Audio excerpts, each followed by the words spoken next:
Used oxygen concentrator വാങ്ങി പണി കിട്ടാതിരിക്കാൻ നിങ്ങൾ നിർബന്ധമായും ഈ കാര്യങ്ങൾ ശ്രദ്ധിക്കുക. ഓക്സിജൻ കോൺസെൻട്രേറ്ററിന്റെ കാര്യത്തിൽ ഞങ്ങൾ എപ്പോഴും സജസ്റ്റ് ചെയ്യുന്നത് പുതിയത് മേടിക്കാനാണ്. എങ്കിലും ബഡ്ജറ്റ് ഇഷ്യൂ മൂലം നിങ്ങൾക്ക് പുതിയത് മേടിക്കാൻ സാധിക്കുന്നില്ലെങ്കിൽ നിങ്ങൾ യൂസ്ഡ് ഓക്സിജൻ കോൺസെൻട്രേറ്റർ ആണ് നോക്കുന്നതെങ്കിൽ മേടിക്കുന്നതിന് മുമ്പ് നിർബന്ധമായും ഒരു ടെക്നീഷ്യന്റെ സഹായത്തോടുകൂടി മെഷീൻ നല്ലപോലെ ഇൻസ്പെക്ട് ചെയ്ത് മാത്രം മേടിക്കുക. കാരണം കാലപ്പഴക്കം കൊണ്ട് ഓക്സിജൻ കോൺസെൻട്രേറ്ററുകളുടെ പ്യൂരിറ്റി കുറഞ്ഞു വരും. മെഷീൻ ഒത്തിരി അവേഴ്സ് റൺ ചെയ്തിട്ടില്ലെങ്കിൽ പോലും മെഷീന് കാലപ്പഴക്കം ഉണ്ടെങ്കിൽ അതിൻ്റെ പ്യൂരിറ്റി കുറവായിരിക്കാൻ സാധ്യതയുണ്ട്.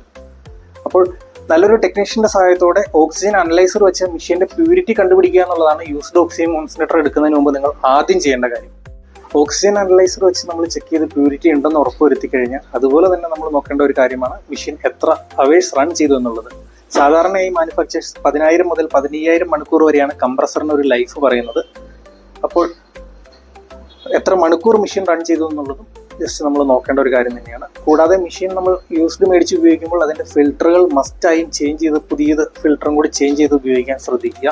ഇത് ഞങ്ങൾക്ക് സാഗ് മെഡിക്കറിൽ റിപ്പയറിങ്ങിനായി വന്ന ഫിലിപ്സിൻ്റെ ഓക്സിജൻ കോൺസെൻട്രേറ്ററാണ്. കസ്റ്റമർ ഇത് പ്രീ ഇൻസ്പെക്ഷൻ നടത്താതെ മേടിച്ചൊരു മെഷീനായിരുന്നു.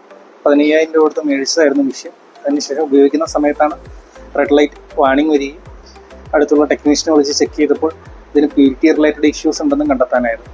കസ്റ്റമർ ഇത് പല സ്ഥലത്തും അന്വേഷിച്ച് റേറ്റുകൾ എടുത്തു. അത് കഴിഞ്ഞ ശേഷമാണ് സാഗ് മെഡിക്കറിലേക്ക് എത്തിയത്. ഞങ്ങൾ വളരെ മിനിമലായ ഒരു കോട്ട് കൊടുത്തു. കസ്റ്റമർ അപ്രൂവ് ചെയ്ത് ഞങ്ങൾ മെഷീൻ ഇപ്പോൾ റെഡിയാക്കി വെച്ചിട്ടുണ്ട്. മെഷീൻ ഇപ്പോൾ ഫുള്ളി ഫങ്ഷണലാണ്. നിങ്ങൾക്കിപ്പോൾ ഇവിടെ മെഷീൻ റൺ ചെയ്യുന്നത് കാണാൻ പറ്റും.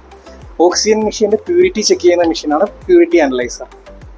ഞങ്ങളിത് കണക്ട് ചെയ്ത് കാണിച്ചു തരാം. അനലൈസർ കണക്ട് ചെയ്ത് നോർമൽ പ്യൂരിറ്റി കയറി വരുന്നത് നിങ്ങൾക്ക് ഇവിടെ കാണാനാകും. അനലൈസർ കണക്ട് ചെയ്ത് വിത്തിൻ 1 മിനിറ്റിനുള്ളിൽ മാക്സിമം പ്യൂരിറ്റിയിലേക്ക് എത്തുന്നതാണ്.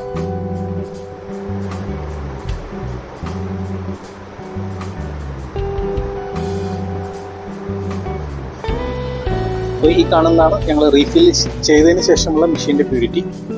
ഇങ്ങനെ നിങ്ങളുടെ ഓക്സിജൻ കോൺസെൻട്രേറ്ററുകളോ ബൈപ്പാപ്പോ സിപാപ്പോ ECG മെഷീനോ മെഡിക്കൽ എക്യുപ്മെൻറ്റ് എന്ത് തന്നെ ആയാലും നിങ്ങൾക്ക് സർവീസ് റിലേറ്റഡ് ആയ എന്ത് എൻക്വയറീസും സാഗ് മെഡിക്കറിനെ കോൺടാക്ട് ചെയ്യാവുന്നതാണ്.